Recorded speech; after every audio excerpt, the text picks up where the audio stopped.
오늘 말씀의 제목이 행복한 교회가 됩시다. 지난주에 우리가 행복한 가정이 됩시다 했는데 오늘은 행복한 교회가 됩시다. 우리 옆에 분하고 한번 또 인사 나누겠습니다. 행복한 교회가 됩시다.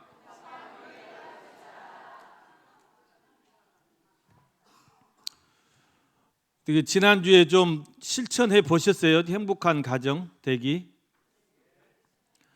아내의 역할, 또 남편의 역할, 자녀의 역할, 부모의 역할.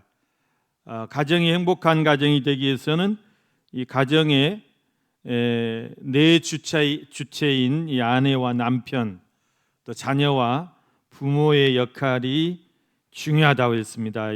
자기가 맡은 역할을 잘해야 됩니다. 오늘은 행복한 교회가 되기 위해서는 어떻게 해야 하는지 오늘 말씀을 또 통해서 살펴보고자 합니다. 여러분, 행복한 교회가 되기 위해서는 누가 잘해야 될까? 여러분, 누가 잘해야 될까요? 목사님이 잘해야 되겠죠? 당연히 목사님이 잘해야 되겠죠. 근데 오늘 말씀에서 두 가지를 말씀하고 있습니다. 첫째는 장로들에게 권하노니 그랬어요. 장로들에게 양무리의 본이 되라 이렇게 말씀하고 있습니다. 오늘 본문 1절 말씀부터 한번 보시면 1절 말씀에 너희 중 장로들에게 권하노니 나는 함께 장로된 자요 그리스도의 고난의 증인이요 나타날 영광에 참여할 자니라 그랬습니다. 이 말씀은 베드로 사도께서 초대교회 당시 여러 지역에 이제 흩어져 있는 그 초대교회의 지도자들에게 편지하면서 그들을 장로들이라고 이렇게 부르고 있죠. 그리고 본인 자신도 또한 함께 장로된 자다 그랬습니다. 여기서 말한 이 장로는 오늘날 우리 이 현대 교회에서 말하는 장로님들과는 좀 다른 차원의 말씀입니다. 원래 장로라는 그 말은 언어로 말하면 나이 많은 자, 우리 연장자라고 하죠. 그 뜻이에요. 근데 여기서 이제 말하는 이 장로라는 것은 단순히 나이가 많은 연장자라는 뜻보다는 지도자를 말합니다. 교회의 지도자. 그러니까 초대교회 장로들은 우리가 이제 장로라는 말도 있고 또 이 사도 바울이 쓰신 그 서신서에 보면 감독이라는 말이 또 나와요.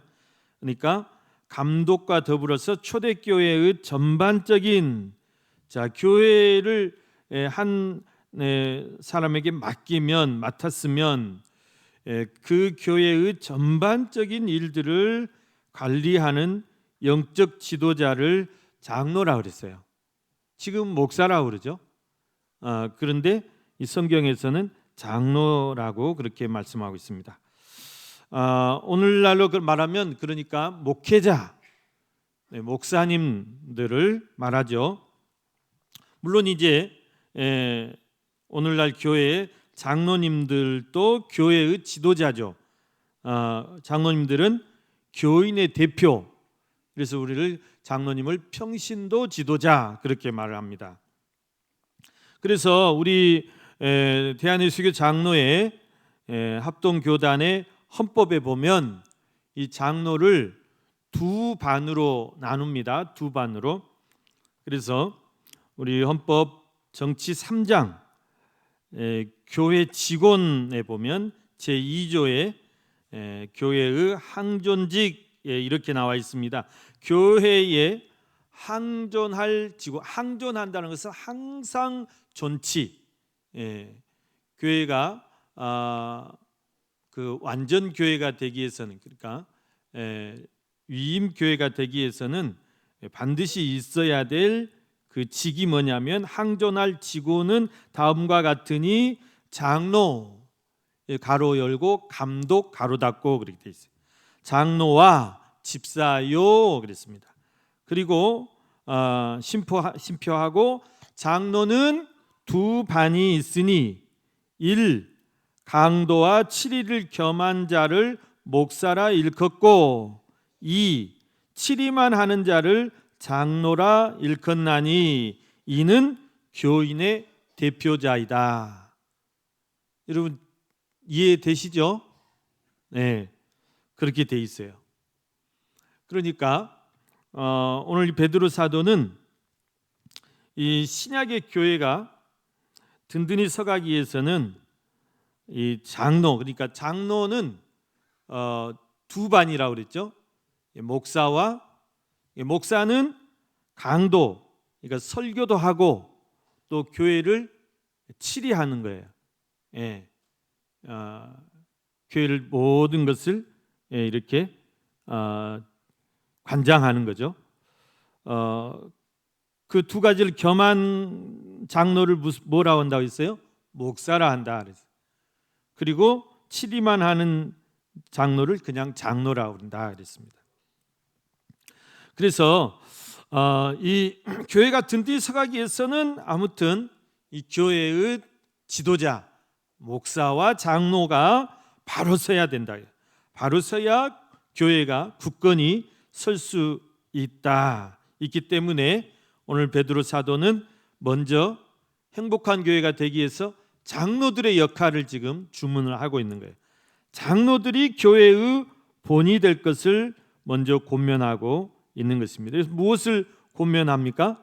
2절부터 3절 말씀에 보면 무엇을 권면하냐?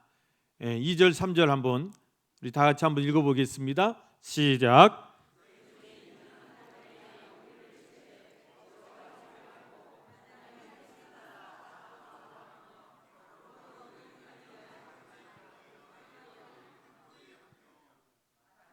예.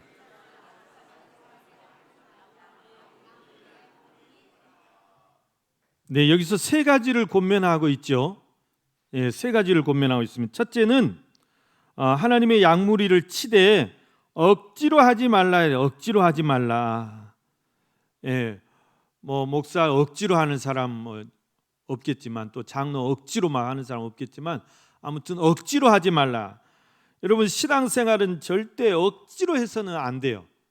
억지로 해서는 절대 은혜가 안 됩니다.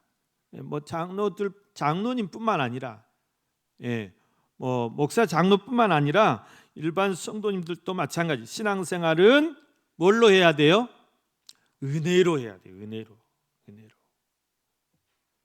그러니까 은혜가 충만한 교회가 돼야 돼요. 은혜가 충만한 교회, 성령이 충만한 교회, 그런 교회가 돼야 됩니다. 신앙생활은 절대 은혜로 해야 돼요. 여러분, 내가 예배 드리는 것도 또 내가 기도에 참여하는 것도 내가 전도 모임에 참여하는 것도 선교를 가는 것도 막 오늘 올해 보니까 가기 싫어가지고 선교를 그래서 지금 9명으로 딱 줄여드렸어요. 정예 부대만 지금 갑니다. 소대도 안 되고 분대도 안 되고 9명. 억지로 하지 마시고 아무튼 내가 막 적극적으로 하셔야 돼요. 적극적으로 즐겁게. 그래야 내가 은혜가 됩니다. 여러분 교회 생활이랑 신앙 생활이란 것은 은혜 받은 만큼 하게 돼 있어요. 그래 안 그래요? 내가 은혜 받은 만큼 내가 봉사하는 거예요. 은혜 받은 만큼 내가 교회만 가면 난 기쁘다. 가서 나는 의자만 닦아도 기쁘다. 걸레질만 해도 나는 기쁘다. 그렇게 돼야 돼. 은혜가 돼야 돼요. 여러분 전도하는 것도 은혜로 해야 되는 거예요. 우리 붕어빵 전도팀 막 신나가지고 붕어빵 꽂잖아요. 은혜로 해야 돼요. 여러분 그렇습니다. 은혜가 없는데 내가 억지로 못해요. 억지로. 여러분 뭐 교회에서 뭐 내가 월급 받고 하는 것도 아니고 누가 나를 억지로 시킵니까? 목사도 억지로 못 시키는 거예요. 자기 절로 하는 것입니다. 자기 절로, 저절로, 스스로 기뻐서 해야 그것이 좋은 거죠. 여러분 마찬가지입니다. 이 목회나 목양도 그래서 이 장로들에게 권할 때 첫째, 억지로 하지 말고 하나님의 뜻을 따라 자원함으로 해라. 자원함으로 하라는 말은 내가 정말 즐거운 마음으로 내가 기뻐서 하라 그 말이에요. 기뻐서. 그게 첫 번째 이제 권면이고, 두 번째는 무엇을 권면하냐면 더러운 이득을 위하여 하지 말라. 좀 더러운 이야기인데요. 목회를 영리 목적으로 하지 말라는 거예요. 목회를 영리 목적으로. 막 세상적인 뭐 수단으로 이렇게 목회를 수단으로 삼지 말라 그 말이에요. 세상적인 방법으로 목회를 하지 말라. 목회에 뭐 회사를 경영하는 막 경영학이 들어오냐 그 말이에요. 목회를 뭐 회사 경영하듯이 해야 됩니까? 어떤 목사님이 미국에서 한인 목회를 하고 계셨어요. 그런데 한국에 아주 큰 교회에서, 여러분 이름만 들어도 다 아는 교회예요. 그 교회에서 담임 목사로 청빙을 받았어요. 얼마나 좋은 일, 영광스러운 일이겠어요. 근데 이 목사님이 제일 그 청빙을 받고 제일 먼저 한 일이 뭐냐? 미국의 유명한 컨설팅 회사를 찾아가서 내가 한국에 이렇게 큰 교회에 부임에 가게 됐는데 내가 가서 어떻게 목회를 해야 되겠습니까? 자문을 좀 받으러 왔습니다. 그 소리를 듣고 실망이 됐어요. 아니 목회가 무슨 회사를 경영하는 것도 아니고 하나님의 부르심을 받았으면 산으로 가든지 기도원을 가든지 가서 무릎 꿇고 하나님 앞에 내가 어떻게 해야 됩니까? 하나님 앞에 물어야 되지 않겠습니까? 근데 무슨 컨설팅 회사에 가서 무슨 자문을 받아요? 굉장히 실망스러웠어요. 그 소리를 듣고. 근데 그 목회가 안 봐도 뻔하는 거예요. 그분의 목회는 딱 그렇게 하고 있어요. 딱 그렇게 회사 경영하듯이. 부교계들이 다 자기 직원들이에요.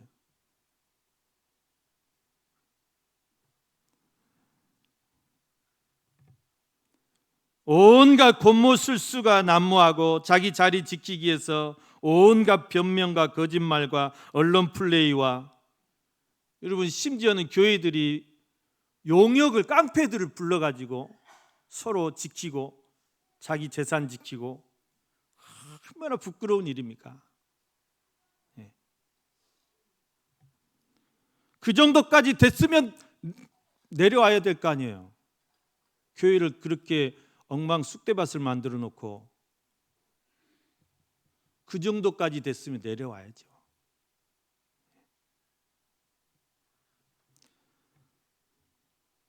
여러분 더러운 이득을 바라보고 하는 그런 목회이기 때문에 그런 것에 어떻게 하나님의 영광이 임하겠냐 그 말이에요.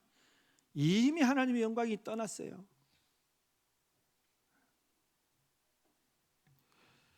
더러운 일을 추구해서는 안 됩니다. 잿밥에 눈이 멀어서 안 돼요. 잿밥에 눈이 멀어서.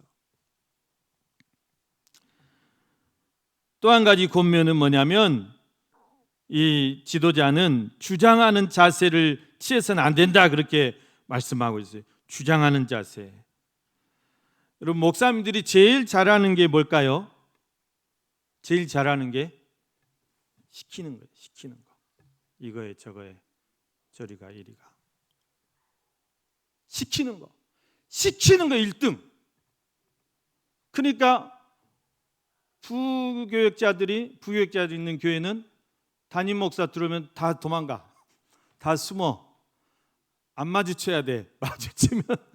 마주치면 시키거든. 뭘 시키든 시키거든. 목사님 뜨면 도망가는 거예요.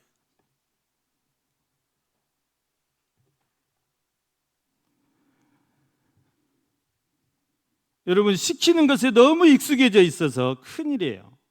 시키기만 좋아하는 사람은 여러분 은퇴하면 그 사람은 진짜 이제 혼자 다 해야 되는데 큰일이야.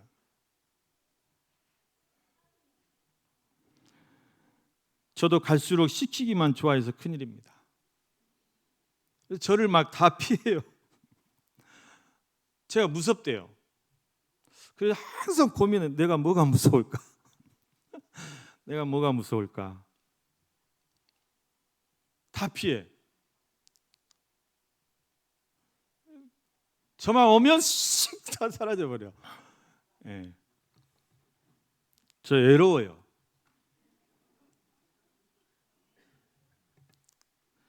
만나고 싶지 않은 남자. 예. 너무 내 의견을 주장하니까 그래요. 내 의견을 주장하지 말고 네가 본이 되라. 본이 되라. 약물이의 본이 되라. 네가 하라는 거예요. 네가. 안 돼요. 그게.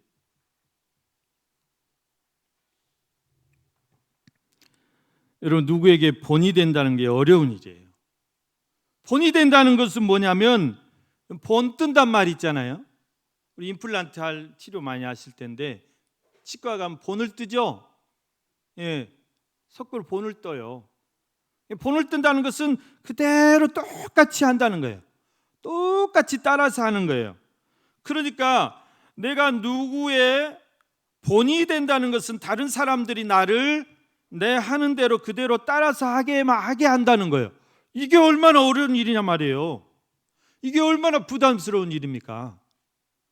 그래서 사도 바울은 그렇게 말씀해. 고린도전서 11장 1절에서 내가 그리스도를 본받는 자가 된 것 같이 너희는 나를 본받는 자가 되라. 여러분, 누구에게 나를 본받으라고 말하기 쉽지 않아요. 왜냐하면 그런 말을 할 정도면 내가 그만큼 자신이 있어야 돼. 그런 말을 할 만한 그런 자신이 있냐 그 말이. 너 자신이 있어?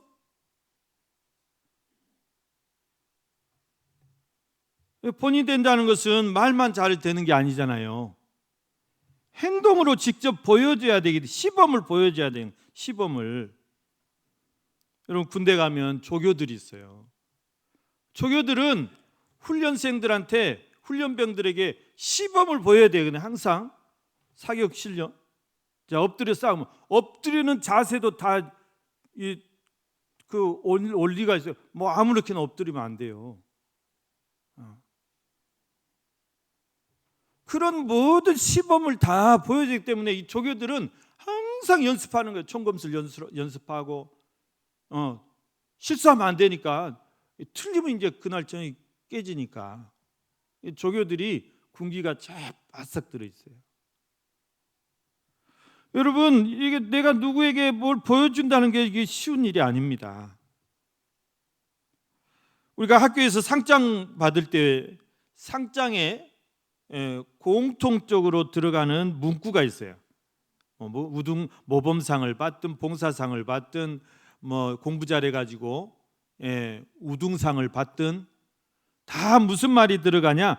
위 사람은 타의 모범이 되었으므로 이 상장을 줍니다. 타의 모범이 되었으므로.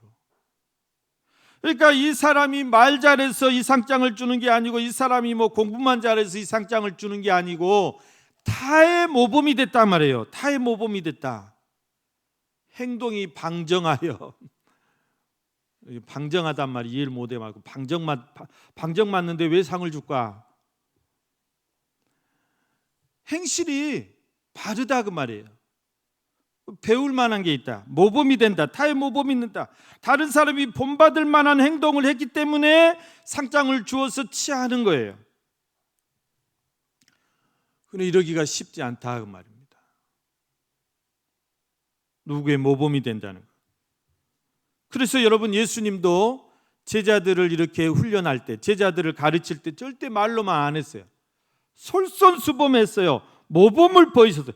모범을 보이신 예수. 모범을 보이셨어요. 예.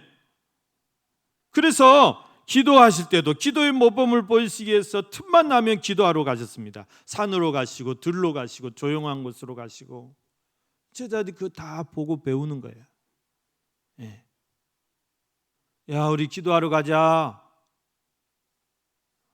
전도의 모범을 보이시기 위해서 오늘은 이 동네 가고 내일은 저 동네 가고, 오늘은 사마리아를 내가 가야 됐다. 아, 예수님 사마리아를 왜 갑니까? 그곳을 거기 전도할 사람이 있으니까 가야 돼. 다 가기 싫어하는 곳도 전도의 모범을 보이시기 위해서, 예배의 모범을 보이시기 위해서 안식일이면 항상 회당에 나가서 강론하셨어요. 마지막 날 섬김의 모범을 좀 보여야 되겠어요. 이것들이 너무 섬기는 것을 못해. 자기들이 뭐 높은 자리 차지하려고 하고, 섬김의 본을 보이시기 위해서 직접 수건을 허리에 두르시고 제자들의 발의 앞에서 무릎을 꿇고 앉으시고 일일이 발을 씻겨주셨어요. 모범을 보이신 예수님입니다. 너희도 나와 같이 하라. 여러분, 교회 안에서 장로는 성도들의 본이 되어야 된다는 것입니다. 모범을 보여야 된다. 기도의 모범, 예배의 모범, 전도의 모범뿐만 아니라 모든 신앙생활에 있어서 본을 보여야 된답니다. 말로만 아니라 솔선수범해야 된다. 그래서 지도자 되는 게 어렵다. 너희가 많이 선생되지 말라. 그랬어요. 여러분, 선생님은 어떤 분이에요? 선생님은 정말 모범이시잖아요. 모범. 학생들한테 선생님 걸음걸이 하나까지도 학생들 다 보고 배운다잖아요. 그만큼 잘해야 되는 거예요. 예. 여러분, 항상 그래서 이 교회 지도자는 약물의 본이 되어야 된다. 모범이 된다는 것은 자기를 희생하는 것입니다. 여러분, 6.25 전쟁 때 전사자가 가장 많이 나온 계급이 어떤 계급이냐? 쫄병들이냐? 쫄병들이 아니에요. 소대장, 중대장들이에요. 특히 소대장들. 소대원 데리고 돌격 앞으로! 자기는 가만히 있는데 부대원들만 나가라고 할 수 있어요? 자기는 가만히 있는데 부대원들이 나가겠어요? 나가려다가 왜 계세요? 이러는 거지. 돌격 앞으로 해요. 자기가 고총 들고 나가다가 제일 앞에 나가니까 소대장님들이 제일 많이 돌아가셨대. 이번에 우리 진장로님 이제 임실 호국원에 이렇게 안장하는데요, 6.25 참전 용사들이 지금 생존해 계신 유공자들이 34,900명 생존해 계신, 올남 참전 그 용사 유공자들은 14만 9천 명이 생존해 계시더라고요. 우리가 그분들의 또 희생과 그분들의 그런 죽음을 또 잊어서는 안 되겠죠. 곧 이제 6월 호국의 달이 돌아오는데,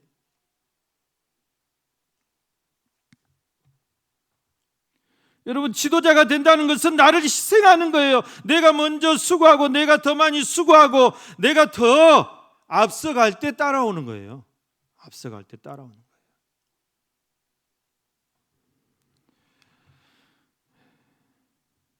그래서 장로들이 양무리의 본이 될 때 교회가 든든히 서가고 행복한 교회가 될 수 있다. 그래서 먼저는 장로들의 역할을 강조하고 있습니다. 그 다음에 두 번째로 행복한 교회가 되기 위해서는 5절 말씀 보면 젊은이들에게, 젊은 자들아 그러죠. 젊은이는 장로들에게 겸손하게 순종하라 그렇게 말씀합니다. 5절 말씀 다 같이 한번 또 읽어보겠습니다. 시작.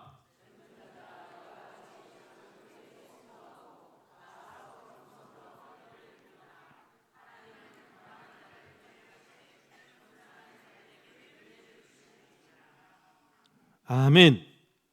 자, 장로님들은 약물의 본이 돼야 되고, 그 다음에 젊은 자들은 장로들에게 순종하고 겸손으로 다 서로 허리를 동이라 그랬어요. 여기서 젊은 자들아, 젊은 자는 누구를 가리킬까요? 마찬가지 젊은 자는 단순히 나이 어린 젊은 층을 말하는 것이 아니라 장로를, 그러니까 교회 지도자를 제한 모든 성도님들을 가리키는 겁니다. 그러니까 행복한 교회가 되기 위해서는, 자, 성도님들은 어떻게 해야 되느냐? 장로님들에게 순종하고 다 서로 겸손으로 허리를 동이라, 이렇게 말해요. 예. 허리를 동이란 말은 다 사랑으로 하나 되고 성령이 매는 줄을 하나 되라. 이것은 교회의 질서를 말씀하시는, 교회의 질서. 교회가 질서가 있어야 되는 거예요. 교회의 질서는 뭐냐? 이거는 세상 질서와 달라요. 세상의 질서는 뭐예요? 여러분 세상 밖에 나가시면 모임 많이 하실 텐데, 세상의 질서는 연장자 순이죠. 그 다음에 또 뭔 순이에요? 선배, 사회 선배. 또 그 다음에 지위가 높냐 낮냐. 이런 게 일반적인 서열이에요. 일반적인 차원의 서열이에요. 근데 교회의 질서는 그게 아니에요. 그걸 갖다가 그대로 교회에다 막 적용하려고 해서는 안 돼요. 교회의 질서는 뭐냐? 교회의 질서는 그리스도와의 관계성 속에서 질서가 이루어져야 된다 하겠습니다. 즉 다시 말하면, 여러분, 교회의 지도자가, 목사님이나 장로님이 나보다 나이가 나보다 더 어려. 그렇다고 해도 교회 안에서는 장로의 말에 순종해야 한다는 거예요. 제가 영주교회에 있을 때요, 올로 장로님이 설날 새벽 온다고 저한테, 아들 같은 사람한테, 목사님이 아버지다고, 영적인 아버지다고. 여러분, 교회 안의 질서는 세상 질서와 다르다는 것입니다. 여러분, 밖에 나가면 나보다 한참 후배예요. 그러잖아요. 한참 후배가 교회 장로일 수도 있고, 한참 후배가 목사일 수도 있고, 또 지위를 봐서도, 사회적인 지위를 봤어도 나보다 훨씬 나죠. 계급도 나죠. 지위도 나죠. 학벌도 나죠. 나보다 모든 게 못해. 근데 교회에서는 장로야. 그러면 순종해야 돼요.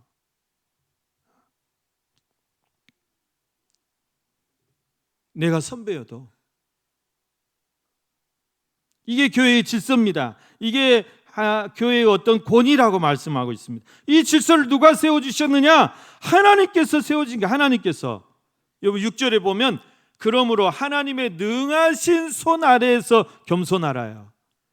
하나님께서 이 교회를 세우기 위해서 하나님의 종들에게 기름 부어서 세워주신 거예요. 그러니까 초대교회로 말하면 선지자나 사도들을 말하는 것이고, 오늘날 우리 한국교회로 말하면 목사와 장로들을.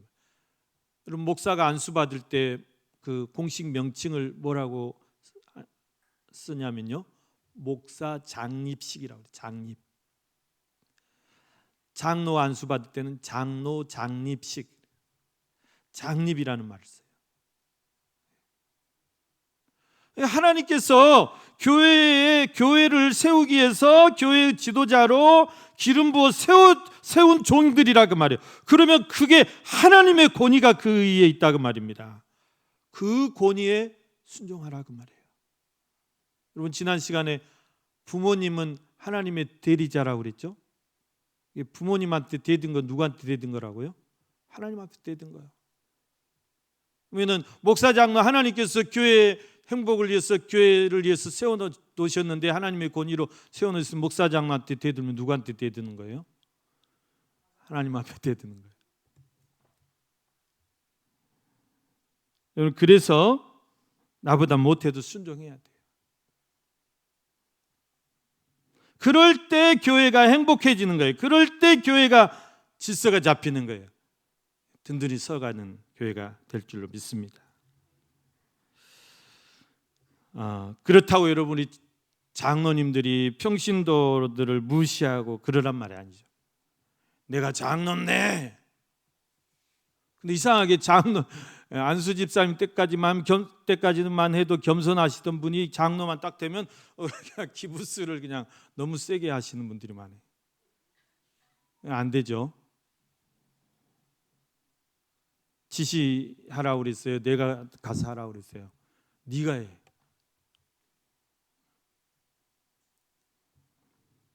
그러니까 그러잖아요. 큰 교회 그 보면은 막 장로님들이 막 주차장에서 막 그걸 자랑으로 여겨. 자랑으로. 그리고 장로 선거 있다 그러면 막 주차번 두고 또.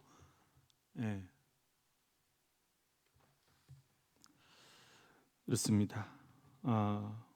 오늘 우리 충영교회 모든 성도님들의 가정이 정말 행복하시기를 간절히 또 축원하고, 오늘 우리 충영교회가 정말 행복한 교회 되기 위해서 누가 노력해야 돼요? 저와 여러분들이 노력해야 될 줄로 믿습니다. 우리 장로님들은 더 성도님들 섬기시고 또 더 이렇게 사랑의 띠로 더 하나 되고 더 또 본이 되시고, 우리 성도님들은 더 또 겸손히 장로님들께 순종하시면서 또 겸손으로 허리를 동이라, 성령의 줄로 하나 되라, 기도의 삼겹줄을 또 그렇게 또 합심해서 우리가 합력해서 또 열심히 신앙생활 할 때 하나님께서 모든 것이 또 아름답게 선을 이루어 가게 될 줄로 믿습니다. 우리 충영교회가 정말 행복한 교회 되시기를 주님의 이름으로 간절히 축원합니다.